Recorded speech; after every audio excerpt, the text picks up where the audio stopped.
E sejam todos bem-vindos à 20ª edição do Entradas Extras. Como diz Fernandão, cada vez mais próximo da 100ª edição. E mais uma vez estamos aqui, finalmente com a mesa toda reunida depois de um longo verão separados. Voltamos mais juntos do que nunca como os Beatles. Né, Fernandão? Estamos de volta, sempre um prazer. Fala, Natanzinho, mestre, Joey, todo mundo que veio e ouve a gente aqui na Entradas Extras, 20ª, né? Faltam só 80, Natanzinho, só faltam 80 para o nosso 100º. Mas hoje a gente vai ter, como sempre, muito beisebol, mas dessa vez passando ali pela América Central, pela ilha, também pela ilha lá do Extremo Oriente, o Japão. Vamos falar de uma coisa que aconteceu nessa quarta-feira, né? Um jogo perfeito depois de bastante tempo sem jogo perfeito e bastante surpreendente esse jogo perfeito, até por quem o fez. Mas vamos em frente, vamos conversar mais daqui. Enquanto isso, nossos outros amigos se apresentam. Um beijão. É isso, se nós somos os Beatles, eu vou chamar o nosso John Lennon. Felipe Martins, por favor, meu querido, seja bem-vindo. Cuidado com o tiro. John Lennon é o cara que morreu, cara. Pô, fica esperto. Tamo aí, Natan. Boa noite, Fernando, boa noite, João. Muito bom tê-los de volta. Ou bom dia, né? Boa tarde, dependendo do horário que você ouve. Em noite do start de número 400 de Adam Wainwright, aquele que está como vinho, ficando cada dia melhor. Estamos aí para falar de beisebol, beisebol mundial, beisebol japonês, beisebol latino, falar de Brasil, falar do que tiver. Sempre um prazer falar desse esporte maravilhoso que a gente tanto gosta. É isso. Se o Felipe é o John Lennon, o João é nada mais nada menos do que o Ringo Starr. Parabéns, João. Você ganhou o título aí de membro mais feio da mesa. Então eu não quero ser o Ringo, eu quero ser o Bob Dylan. Vocês sabem o que o Bob Dylan fez com os Beatles? Deu droga. Exato. Apresentou as drogas aos meninos. Tudo culpa do Dylan. E aí, querendo ou não, fez tudo ficar melhor. É isso, drogas são a solução, criançada. Podem usar. Agora, nessa primeira parte ainda, vamos... O que mata é só o Cincinnati Reds. O que mata, a droga não mata, o que mata é dever o traficante. Mas vamos lá, redes sociais na tela para você que tá vendo aí pelo vídeo, para você que tá só escutando, @entradas _extras no Twitter, Tailgate Zone e Tailgate Zone em Facebook e Instagram. Você confere também nosso site lá, www.tailgatezone.com.br. Eu vou fechar aqui que eu tô sem compostura já. Hey, take me out to the ball game. Take me out with the crowd. Ai, voltamos, Fernandão.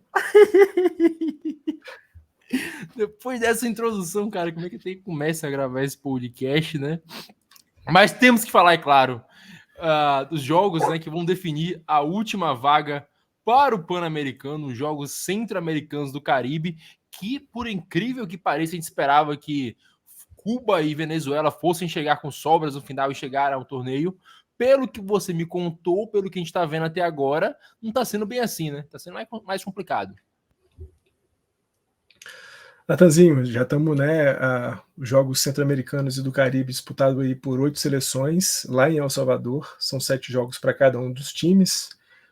Alguns já fizeram 5, outros fizeram 4 partidas. Até aqui a gente tem a classificação: primeiro lugar, México; segundo lugar, Curaçao; terceiro, Venezuela; em quarto, Cuba. Como o mestre Felipe falou na semana passada, né? Os 2 primeiros garantem vagas diretamente para o Pan-Americano. O terceiro e quarto farão a disputa da medalha de bronze e o medalhista de bronze também vai para os Jogos Pan-Americanos. E aí nós teríamos as 7 seleções definidas, aguardando ainda o convite que será feito ao melhor ranqueado aqui da América, como também o mestre Felipe adiantou na semana passada. Muito possivelmente será a seleção dos Estados Unidos. De fato, né, pelo menos a gente tem conversado, né, mestre, Curaçao bastante surpreendente nessa disputa do Centro-Americano e Caribe, né, como você disse, Natanzinho. México, Venezuela, Cuba, República Dominicana, Porto Rico, pelo menos são países bem mais tradicionais, embora a gente tenha visto Curaçao aparecendo aí por conta dos seus jogadores holandeses e a Holanda aparecendo por conta dos seus jogadores curaçalenses, mas até que nesse torneio centro-americano e do Caribe, Curaçao é a grande surpresa, sem dúvida alguma, até porque nesse momento, se o torneio acabasse hoje, República Dominicana e Porto Rico estariam totalmente fora dos Jogos Pan-Americanos. Então, vamos ver como é que se decide ainda, né? Cuba e República Dominicana já fizeram 5 partidas, as outras seleções todas fizeram 4. Vamos ver como é que isso se define aí até o final, mas se encaminha aí para uma boa surpresa de Curaçao jogando o Pan-Americano do Chile. Santiago. É isso, né, Fernando? Só uma correção aqui pela tabela que o Felipe mandou mais cedo. O Dominicano também tá com 3 vitórias e 1 derrota na tabela que o Felipe mandou. Não sei se tem alguma mais atualizada, né, Felipe? Mas até agora, talvez a surpresa negativa da competição seja Porto Rico, com apenas 1 vitória até aqui. A gente está atualizando, provavelmente quando as pessoas ouvirem vai ter um cenário até mais claro, né? Porque, querendo ou não, a gente está num fuso horário aí, acho que de umas 4 ou 5 horas para trás, né? Aliás, nós para frente, El Salvador para trás. E os jogos, a rodada termina de madrugada para a gente, porque o último jogo da rodada sempre é o jogo de El Salvador, né, da seleção de casa.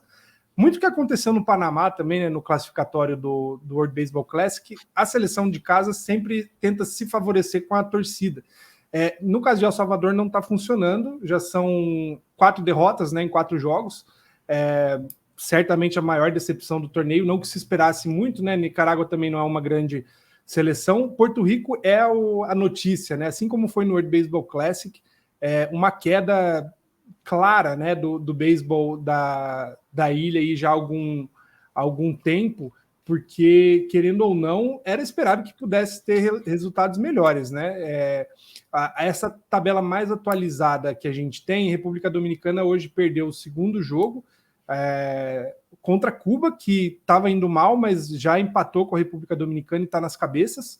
Então nós temos Curaçao, República Dominicana, México, Venezuela e Cuba com 3 vitórias, né? Lembrando que a gente ainda tem a rodada completa de hoje, que vai dar uma boa mexida. Ainda temos a rodada de amanhã, que seria a rodada final, e temos pelo menos um jogo de cada seleção ainda pendente por conta do terceiro dia, que foi completamente suspenso por conta da chuva. O dia mais importante é amanhã, né? Amanhã a gente vai ter México e Venezuela e Curaçao e República Dominicana, que são seleções que estão na cabeça. O empate na fase classificatória considera primeiro conflito direto, então algumas seleções como o México está se dando muito mal, porque ganhou os jogos fáceis, perdeu os que não podia. E num caso de contínuo empate, aí entra toda uma equação que a gente sempre fala, né, que eu descobri essa semana que ela é válida para todo torneio internacional a partir de algum ponto dos anos anteriores aí, que é uma equação, né? Entradas no bastão na frente, entradas arremessando sem ceder corridas, sai um quociente. E aí, amigos, nesse quociente, Cuba está muito bem. Cuba ganhou 2 jogos com placar zerado e placar elástico, né? Ganhou aí de 15-0 de El Salvador e mais cedo ganhou de 2-0 da República Dominicana. Então, Cuba com um pezinho já na fase final. Óbvio, tem a rodada de amanhã ainda, né, para saber como vai ser, mas tem grandes chances da gigante olímpica aí de Cuba, né, dos grandes torneios internacionais de beisebol, estar no Pan-Americano, o que para a gente não seria o melhor dos cenários, né? Poderia ser mais tranquilo. Querendo ou não, como o esporte é desenvolvido em Cuba, principalmente desde a base, torna qualquer competição não profissional, vamos dizer, né, mas de desportismo, né, de Jogos Olímpicos, Pan-Americanos, Cuba vem muito forte com certa frequência. E aí uma informação, né, Nata, que a gente teve hoje também, a lista final dos atletas do Brasil sai no dia 28 de agosto. Então, em breve, agosto, né? Um mês antes, praticamente, 2 meses antes da competição, o Brasil vai ter a listagem final dos atletas que vão disputar a medalha nos Jogos Pan-Americanos de Santiago. É isso aí, agora indo para uma das ilhas que falaremos hoje, vamos lá para o Japão, né, como falou o Fernandão, tá saindo a votação dos jogadores que vão pro All-Star, assim como tá acontecendo também nos Estados Unidos, né, João? E a gente já pode ver o seu querido, seu maravilhoso Shogo Okiyama aqui figurando entre os principais jogadores em termos de votação, né? A gente vê também o Trevor Bauer, cara, indo aí sendo o segundo mais votado da Liga Central. E claro, do outro lado, o confronto entre Roku Sasaki e Yoshinobu Yamamoto, que o Roku Sasaki vai levando a vantagem por 3.000 votos só. Shogo Akiyama que vem tendo uma temporada, pode-se dizer, quase que da vida dele. Esse ano pelo Hiroshima Carps. Hiroshima Carps está com 37 vitórias e 32 derrotas. E é o único jogador que não é do Tigers, não lembro o nome da cidade. É o único jogador que não é pertencente desse time e vai ser o starter center fielder da equipe. Shogo Akiyama que enquanto esteve na MLB, ele foi patético, modorrento, muito fraco. Mas esse ano ele tá com média de rebatido 300, ele tá com 770 de OPS e já conseguiu 115 bases em 69 jogos. Então, vem tendo uma temporada bem legal, boa até para os padrões da NPB, que tem um padrão de rebatida, de números de rebatida maior. E bom para ele, tá conseguindo dar a volta por cima. Pena que podia ter feito isso entre 2020 e 2021, mas não fez. E Fernandão, como o João falou, né, a maioria dos jogadores, você falou que são 10 jogadores, eu errei o número, que são do Hanshin Tigers, né, dominando a votação para o All-Star Game da NPB.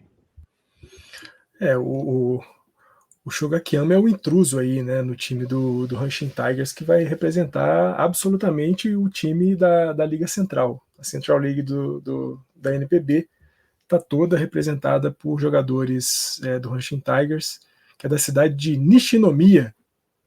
Estranho, eu nunca tinha ouvido falar nessa cidade, para te falar a verdade, Nishinomiya. E é o único, né? Shogo Akiyama é o único cara do Hiroshima Toyo Carp, e isso mostra o quão dominante o Hanshin Tigers está sendo na temporada 23 da NPB, né? Embora durante o período dos jogos interligas, né, Dana Bay Stars tenha conseguido tirar bastante vantagem do Hanshin Tigers, mas essa semana, quando os jogos dentro das ligas voltaram, o Dana Bay Stars foi varrido pelo Toyo Carp, o que ajudou os Tigers a avançarem um pouco mais aí na liderança da Liga Central. Os jogos, Natanzinho, que vão ser disputados na casa, né, o All-Star Game vai ser disputado na casa do Toyo Carp e também na casa do Shunichi Dragons. Os jogos, o All-Star Game da NPB é disputado em cidades diferentes, em 2 cidades. Esse ano vai ficar no dia 19 de agosto, se não me engano. A disputa fica na casa do Shunichi Dragons e depois, no dia seguinte, lá no Mazda, na casa do Toyo Carp. E Felipe, um tempo atrás você comentou, né, que era a primeira vez que os 2 principais nomes de arremessador do Japão iam se enfrentar naquele jogo que aconteceu entre o Yamamoto e o Roku Sasaki. Agora, querendo ou não, foi mais um embate entre os dois, né? Só que de popularidade, e mais uma vez o Roku Sasaki venceu. Aquela questão, né, Nathan? Assim como é nos Estados Unidos, a votação para representar, né, os atletas que são escolhidos para o Jogo das Estrelas no Japão é 100% votação popular, né? E aí um detalhe que, quando a gente vê a explicação, meio óbvio, né? A torcida do Hanshin Tigers é a principal, né, a maior, conseguiu emplacar praticamente todo mundo com certa justiça, né? O time está muito bem, lidera aí quase que a temporada toda a divisão central. O Sasaki hoje é o principal nome entre os arremessadores do Japão, né? Desde de um pouquinho antes do World Baseball Classic, né? Em 2022 teve o jogo perfeito. Aliás, quase 2 jogos perfeitos, né? Foram 17 entradas perfeitas, sem ceder nada, né? Foi tirado no fim do segundo jogo. Foi muito bem no World Baseball Classic também. É um dos principais nomes hoje do Japão.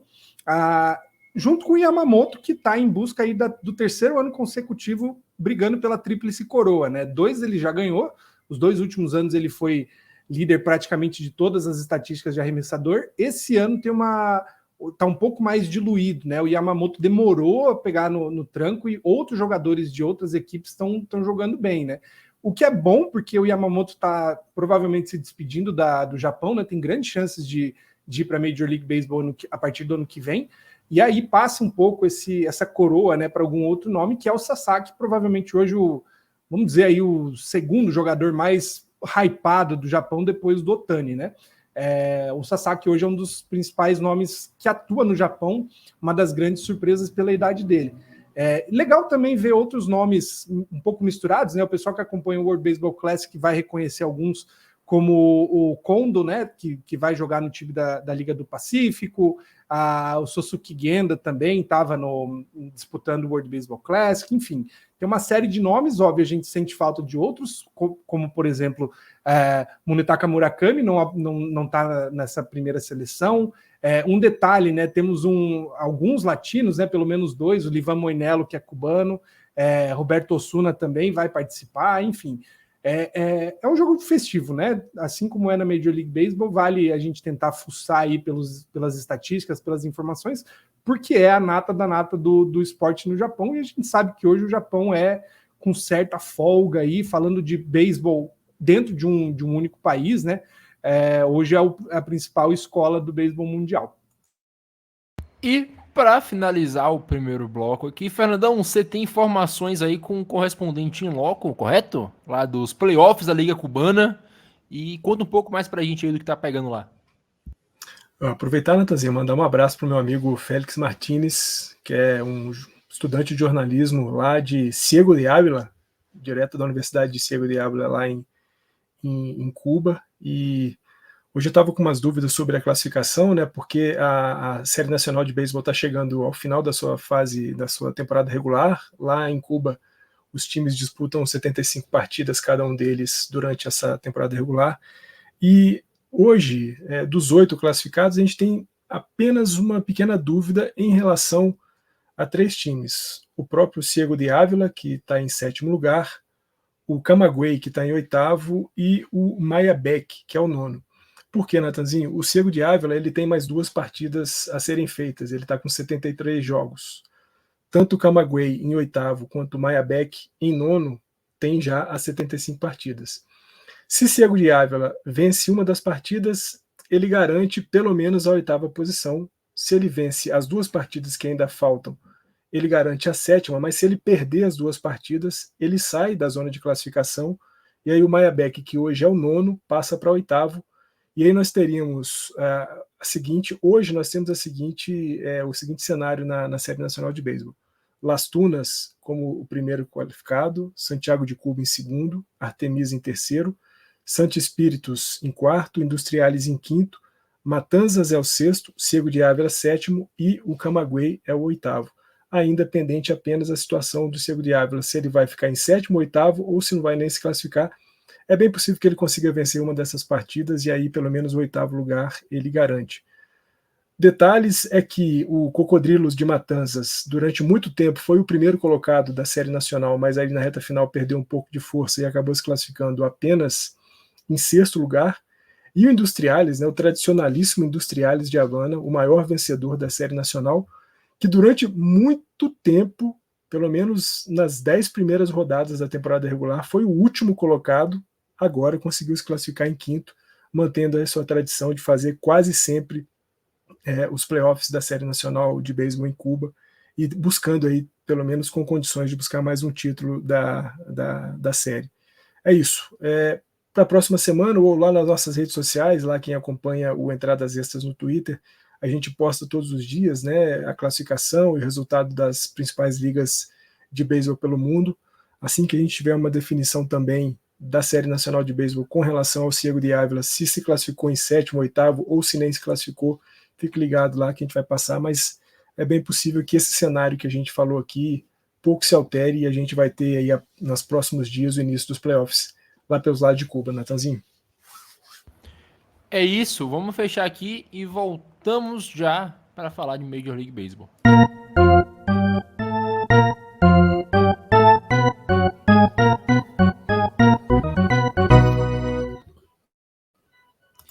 Então, né, na noite de ontem, no dia dessa gravação, no dia 28/6, o Yerman Marques lançou o primeiro Perfect Game desde 2012 na MLB. Também foi o terceiro jogador latino a lançar um Perfect Game, o 4º na história dos Yankees. E é impressionante que, além de ter lançado um Perfect Game, ele também fez um Maddox, né, que é lançar um jogo completo com menos de 100 arremessos. E aí levantou-se várias polêmicas sobre esse jogo perfeito ou não, perdão, levantou-se várias polêmicas sobre o jogo perfeito, né? Ah, foi contra o ex, ele não é um cara tão limpo assim como tá mostrando o Fernandão aqui na nossa imagem, mas no final das contas é um jogo perfeito, só existiram 24 na história da liga, né, Fernandão? Apesar dos pesares, ainda é um jogo perfeito. É isso, né, Natanzinho? E é uma discussão que começou muito depois que foi estabelecido, né, o relógio de arremessos, né? O quanto demoraria para que a gente visse um no-hitter ou mesmo um jogo perfeito. Muita gente chegou a cogitar, né, em conversas lá no grupo do Bira, o próprio Ari Aguiar, falando que achavam bastante difícil que a gente voltasse a ter um jogo perfeito, ou mesmo um no-hitter durante esse período de pitch clock, porque a gente sabe, né, o jogo ficou um pouco mais rápido, em alguma medida o arremessador poderia acelerar um pouco mais o seu movimento, um pouco mais a sua mecânica e aí perder um pouco da precisão, mas surpresa para todos nós, no primeiro ano de pitch clock, o Domingo Germán já arremessa um jogo perfeito. Claro, há muitas coisas que envolvem, né, essa história do Domingo Germán, seja o fato dele ter sido suspenso por conta de uso de substâncias proibidas, né, para aumentar a pegada, o grip da bolinha, seja o fato de ele, né, na sua vida privada, ter sido acusado de violência doméstica.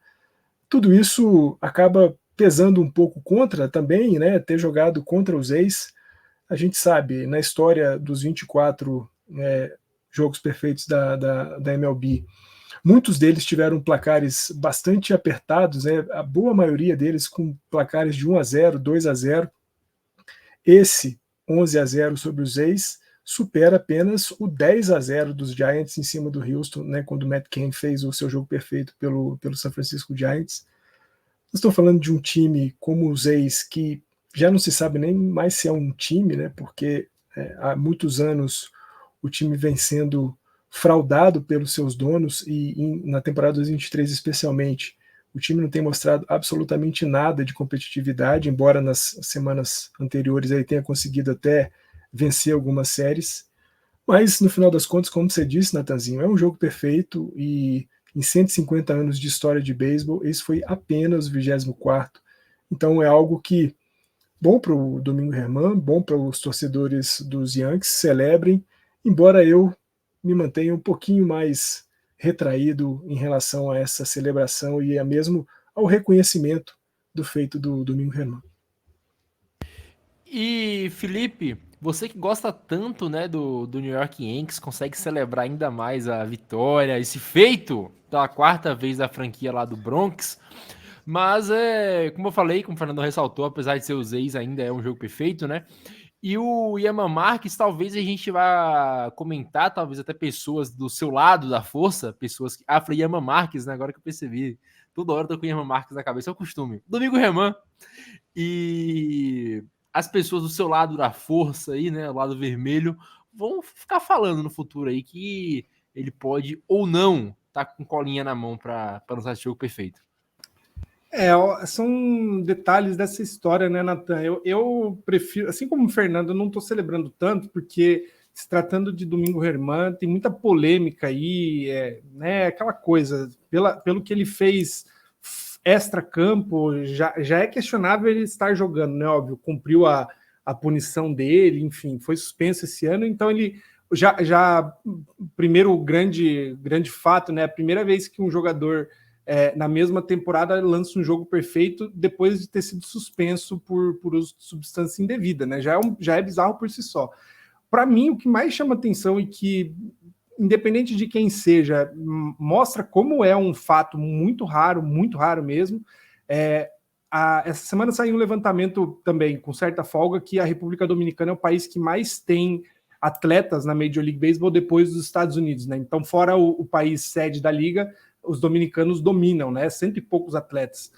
Cara, nunca na história, um país que já lançou Bartolo Colón, Pedro Martínez, enfim, pode pensar quantos nomes você quiser, nunca teve um jogo perfeito entre os grandes arremessadores dominicanos.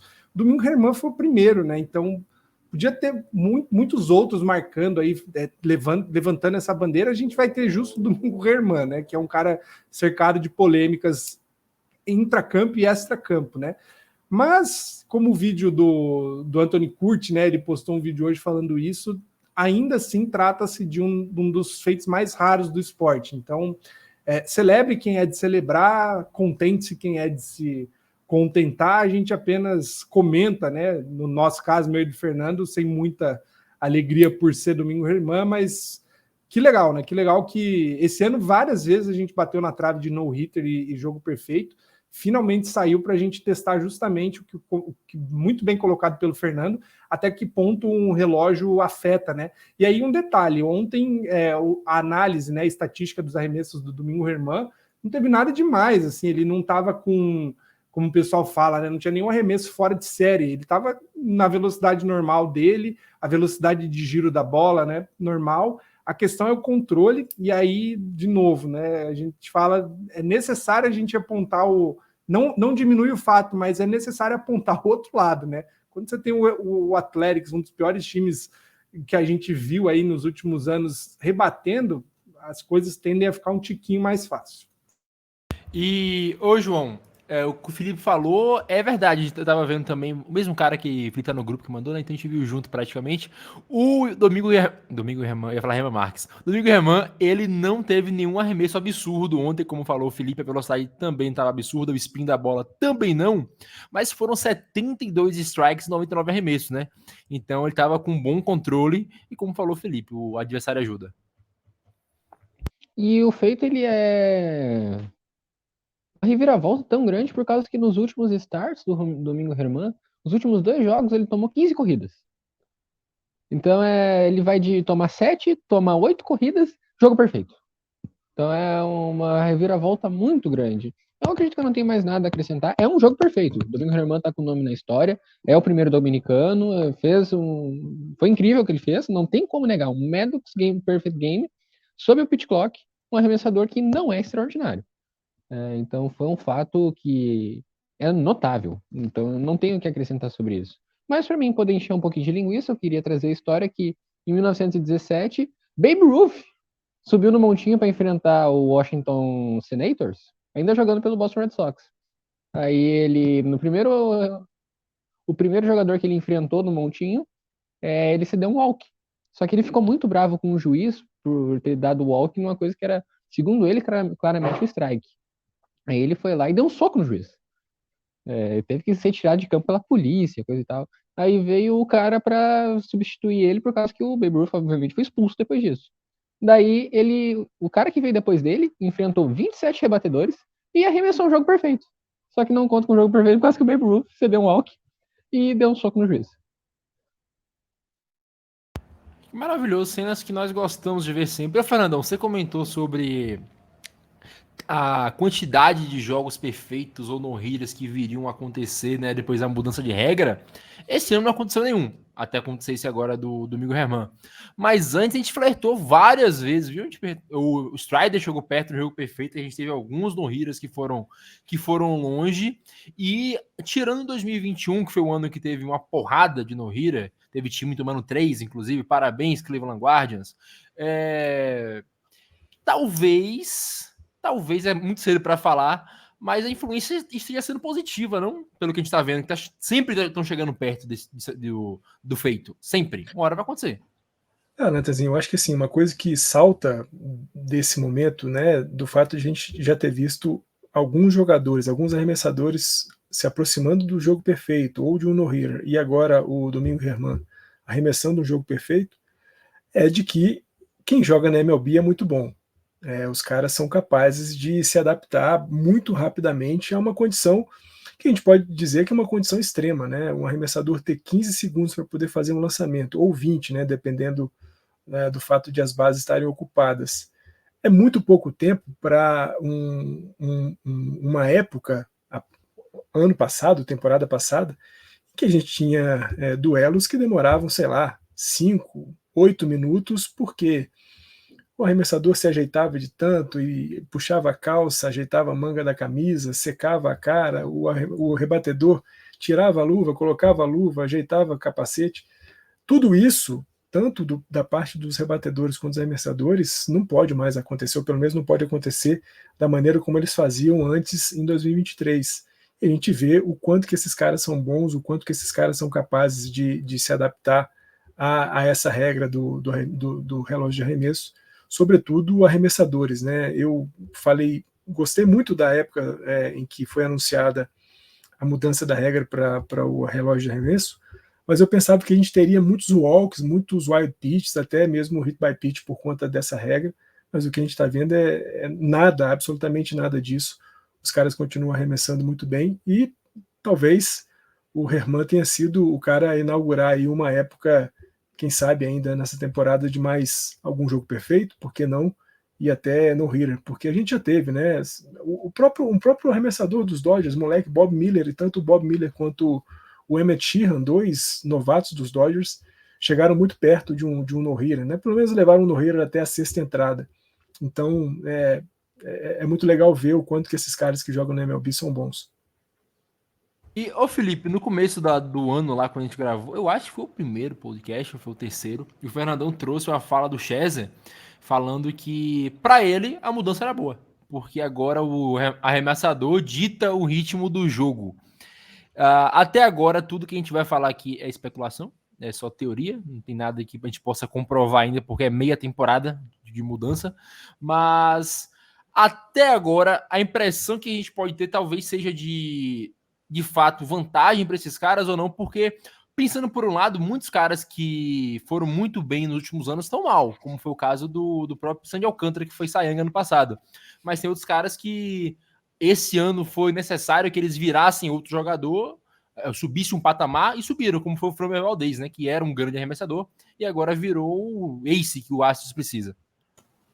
Não só o Sandy Alcântara, né? Acho que ano passado, dos 4 principais concorrentes aí ao Cy Young, né, nas duas ligas, o Alek Manoah também sumiu, né? Praticamente deixou de existir aquele jogador que competiu tão bem ano passado, esse ano está tomando paulada nas Rookie Leagues. Então, é bizarro como, para alguns, o efeito... E é muito legal ver como o beisebol é um esporte muito neurológico, né, psicológico, como as mudanças às vezes afetam tanto alguns jogadores e nada outros, né?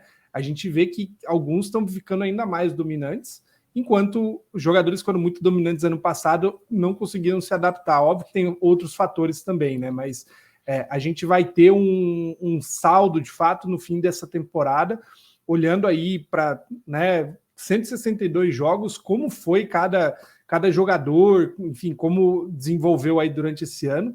O fato é que não dá para dizer que é indiferente nessa mudança. Tem jogador que realmente está se segurando bem aí com as alterações, né? A gente fala, por exemplo, do Kenley Jansen, que é um dos caras que mais demorava lá no motion, né? Até começar a arremessar, tinha grande chance de ser um que estourasse várias vezes o relógio.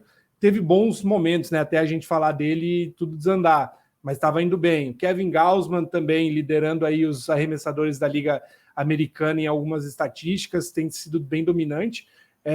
Não dá para ficar indiferente 100%, né? É bom ver que não impactou tanto assim o jogo. O meu incômodo como pessoa é que a gente vai continuar analisando estatisticamente o esporte, que nas últimas 4 temporadas mudou várias vezes, tanto arremesso quanto bolinha, quanto tempo de jogo. É difícil a gente olhar para, beleza, quem foi o grande nome dessa época, sendo que teve tantas alterações, né? Mas ainda assim era uma mudança necessária até para o andamento do jogo ser um pouco mais tragável aí para as novas gerações. Ô, João, o Felipe comentou agora, me lembrou que no 2021, né, quando tava tendo aquela chuva de no-hitter, o pessoal tava comentando sobre a bola que tinha mudado, tal, isso e aquilo, e agora, daqui uns tempos, talvez a gente esteja comentando, hoje, a gente já comenta que isso talvez esteja acontecendo de algum jogador tá mal ou bom, por conta da mudança de regra, né? Eu e o Fernandão, a gente comentava na última transmissão aqui, que acabou sendo interrompida pela chuva. O Fernandão perguntou se talvez o Sandy Alcântara tenha caído por conta do pitch clock, é um ano ruim ou não, e fica nesse meio termo aí que a gente não consegue dizer direito, porque mudou agora, não tem como ter uma métrica para isso. Justamente pra gente não poder dizer nada, fica ainda muito mais divertido a gente, que a gente nem não faz a menor ideia do que vai acontecer. Quem era bom agora não é bom, quem era mais ou menos agora é excelente. Shane McClanahan virou o Prime Pedro Martinez, Tampa Bay Rays destruindo, o Reds está liderando a divisão. O que está acontecendo?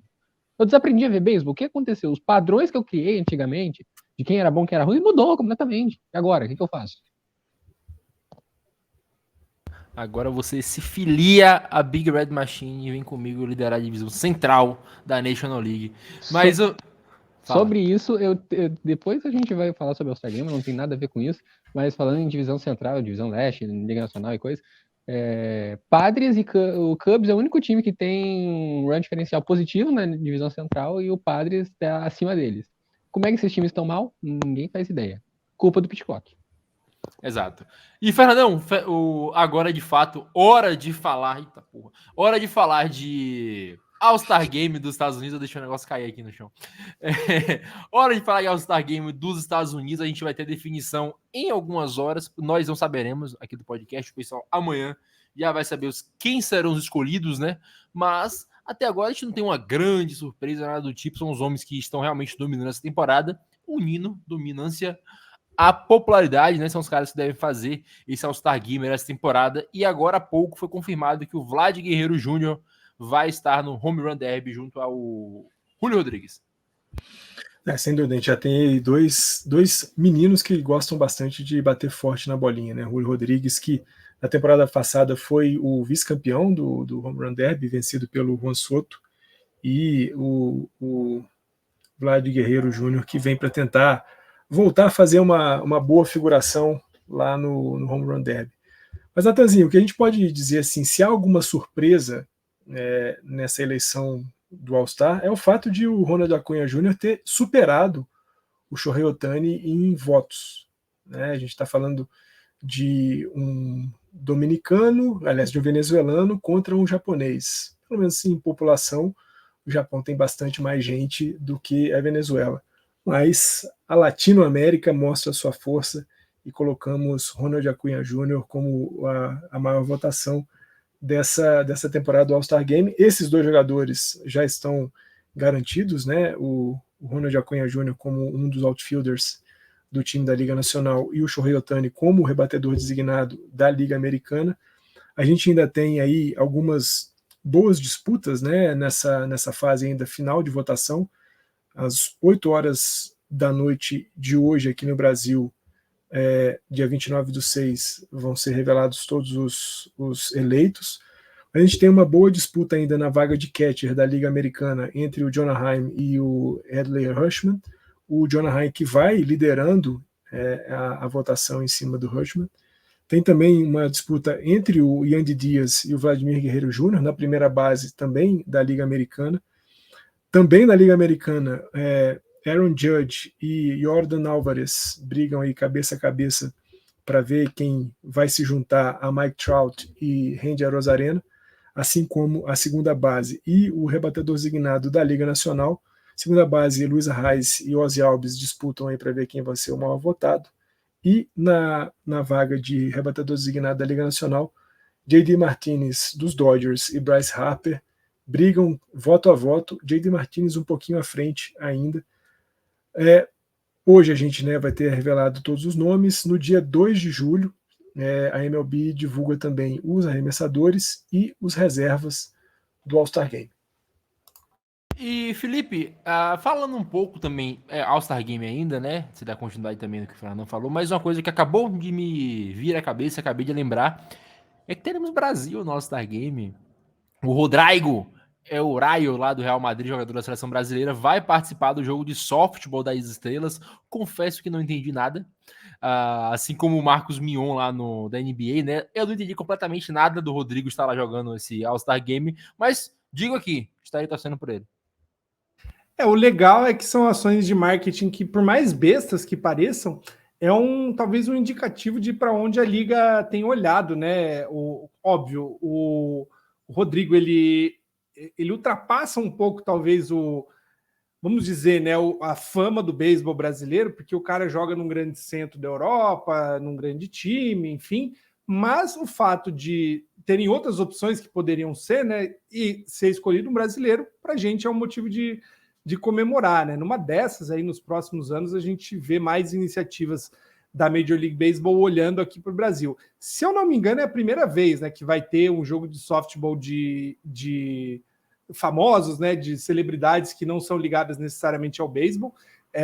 Não lembro, sinceramente, como foi a participação do Marcos Mion na celebração no jogo das estrelas do basquete, mas acho que é válido assistir, né? O fim de semana, né, das estrelas vai ter um monte de coisa, né? Acho que são 7 ou 8 eventos, né, que acontecem a partir do dia 7, se eu não me engano, de julho, né, até o dia 11.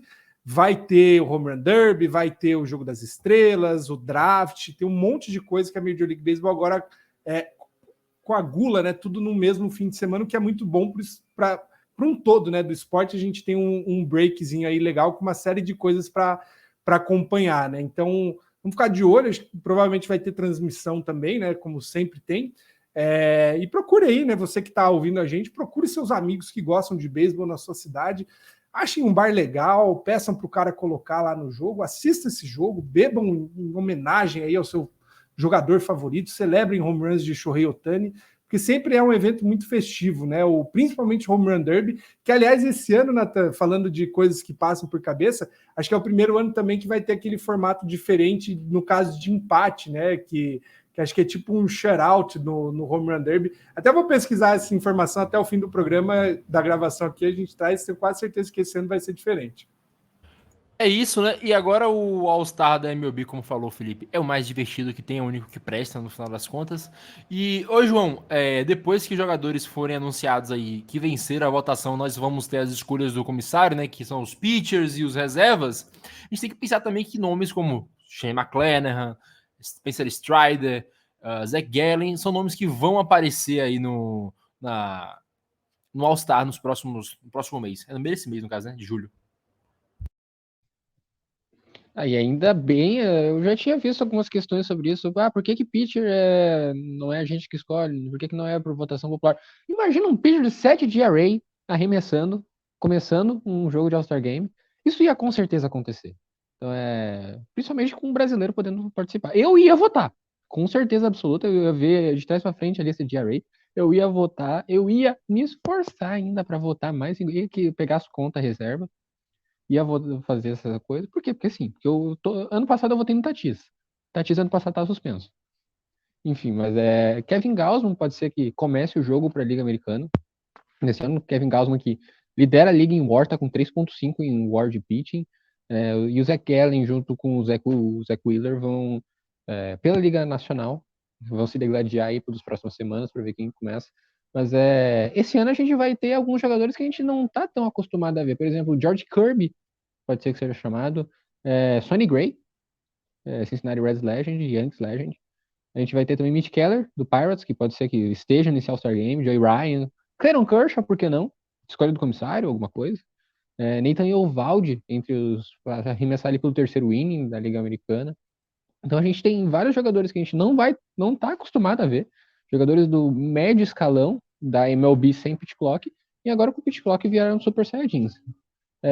Promete ser um All-Star Game muito divertido, porque a gente vai ter maior rotatividade, a gente não vai ter o clássico de todo ano, que é Greinke, Scherzer, Verlander, Kershaw. Não, a gente vai ter gente nova arremessando, a gente vai ter a nata dos arremessadores de sweeper, não tanto dos jogadores de fastball. Isso é uma coisa que a gente nesse ano vai ver, mais jogadores que com spin da bola mais fortes do que geralmente a bola rápida. Então a gente vai ver um All-Star Game com mais contato e, consequentemente, um dos mais legais. Para melhorar esse All-Star Game, só tem um jeito. Coloca o mano de campo da World Series. Tá script, é só fazer. Rob Manfred, é só fazer isso. Coloca quem ganhar vai pro World Series. Aí a Liga Americana ganha o mando e a Liga Nacional ganha a World Series. Tá certo então, João. Tá maravilhoso. Vamos fechar aqui e voltamos já com o nosso queridíssimo Walkoff.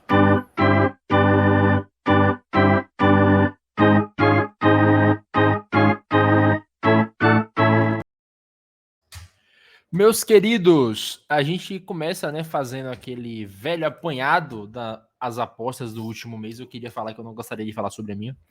O Logan Webb me decepcionou. Então, ele não terminou à frente. Ele não só não terminou liderando a corrida pelo Cy Young, como ele saiu do top 5. Parabéns, Logan Webb.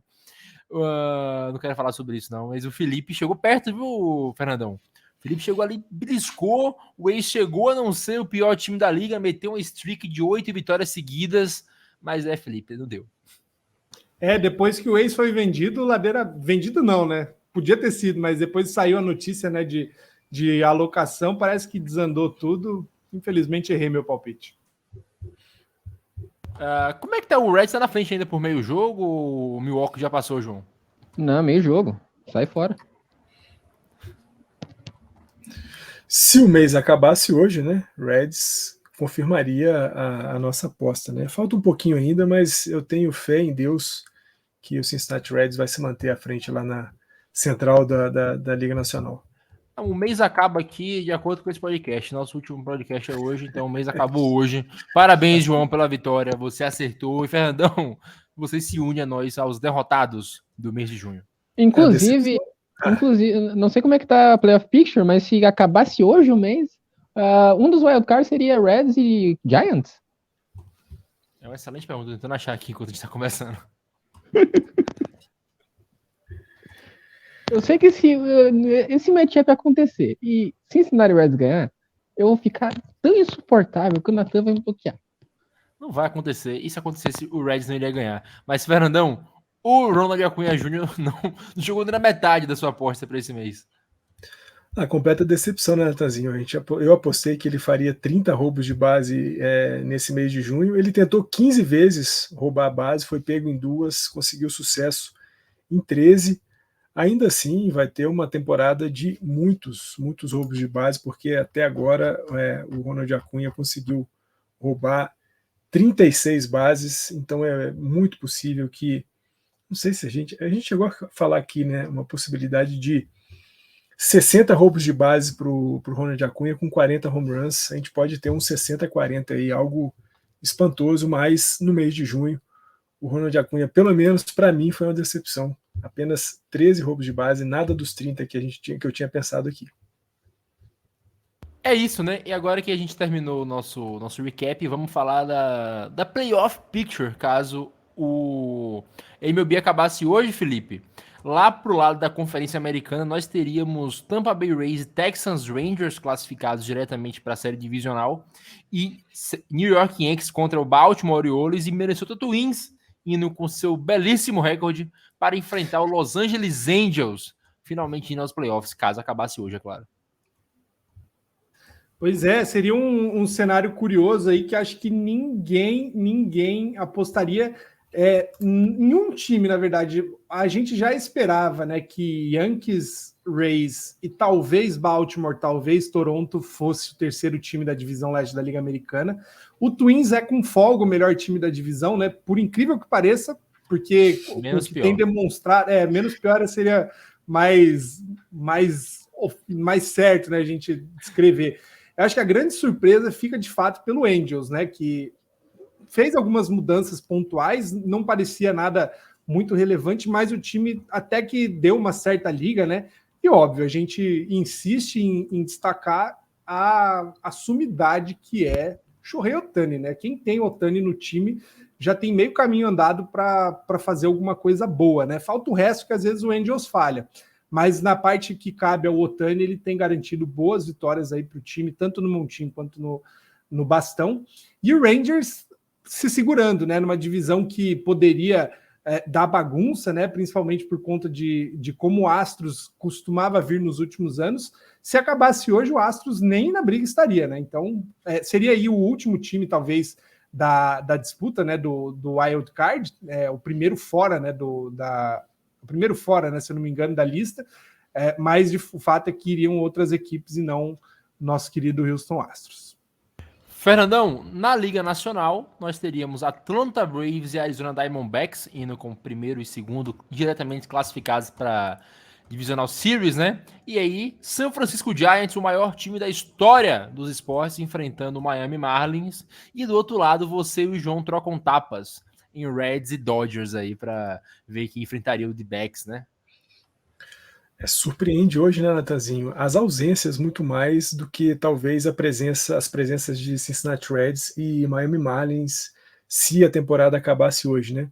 Não teríamos o atual vice-campeão da World Series, né, Philadelphia Phillies, de fora. Não teríamos os multimilionários e até, por que não, bilionário New York Mets e San Diego Padres, assim como também o mais do que tradicional e segundo maior vencedor de World Series, com 11, St. Louis Cardinals fora dos playoffs. St. Louis, né, Natanzinho, não só fora dos playoffs, mas também como a terceira pior campanha de um time de beisebol da Liga Nacional. Coisa tenebrosa. Ô, João, eu queria falar, o Fernandão lembrou aí, o New York Mets, a gente tem que parabenizar aqui agora pelo tanque mais caro da história do beisebol. Então, meus parabéns aí ao Steven Cohen. Mas, João, de você eu quero algo bem simples. Eu costumo falar que o João ele dá 30 takes idiotas durante o ano, acerta um, a gente bate palma. Porque palhaço é assim. Mas, João, me fala qual é a World Series hoje e justifique. A World Series hoje, então, tem o que ir além de Atlanta Braves. Essa Liga Nacional já é da Atlanta Braves. A gente não tem pra onde correr. É do Atlanta Braves. Mais de 150 corridas de run differential. Bateu 30 e lá vai pedrada, home runs esse mês. É um time que é o melhor time da Liga nesse momento. Tá pegando fogo. Ronald Acunha Jr. um pace pra ter uma temporada de Aaron Judge.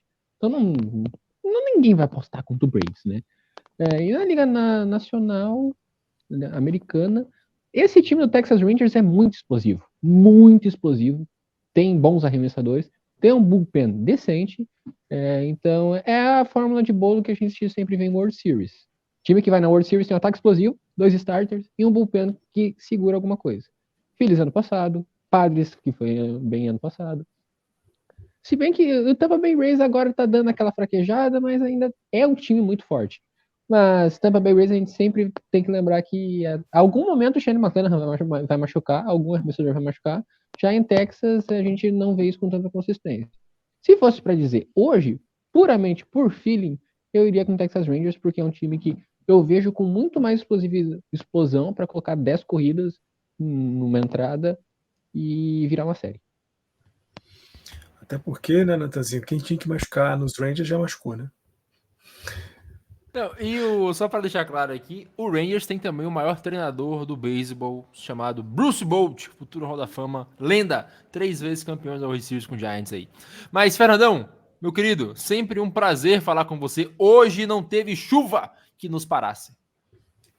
Não, nada de chuva, né? E ainda que tivesse chuva hoje, nós não pararíamos, porque esse programa é feito até em condições extremas de temperatura e pressão.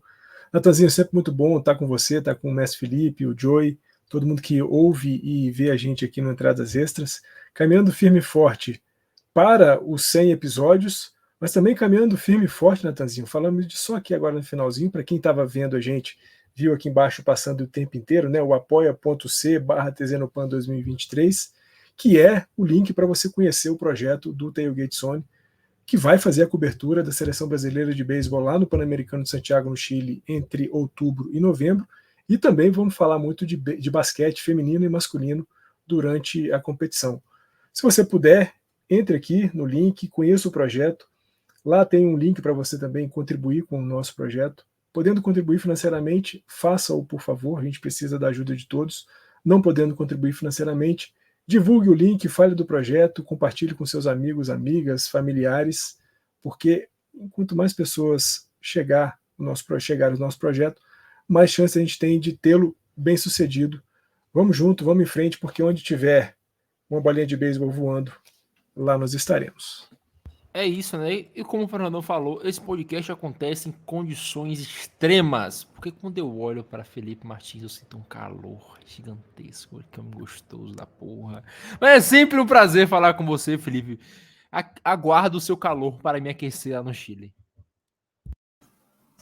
Obrigado, Natan, pela admiração que nutre pela minha pessoa. É isso aí, prazerzão, João, Fernando, a gente está junto aqui falando de beisebol. E só corrigindo a informação, né, que falei que traria. Na verdade, a regra do shutout não é nova e também não é para o Home Run Derby, né? Desde o ano passado, se o Jogo das Estrelas termina empatado no tempo regular, né, nas 9 entradas, ao invés de extra innings, O vencedor é decidido num mini home run derby, né, ao invés de entradas extras, para não ficar muito prolongado, né? Esse fim de semana festiva, a Major League Baseball é inimiga do entretenimento, quer acelerar todas as coisas. O que a gente quer ver é jogo jogado. Mas é isso. Em breve, Rob Manfred não estará mais onde está e aí poderemos celebrar. Até semana que vem. Tenho fontes confiáveis que me indicam que o Rob Manfred deixará o carro de comissário para comprar o Cincinnati Reds. Né, João? Mas é sempre um prazer falar com você também. Eu tenho fontes que indicam que essa notícia, ela, na verdade, sei lá, cara, pelo amor de Deus, para de fazer bullying comigo.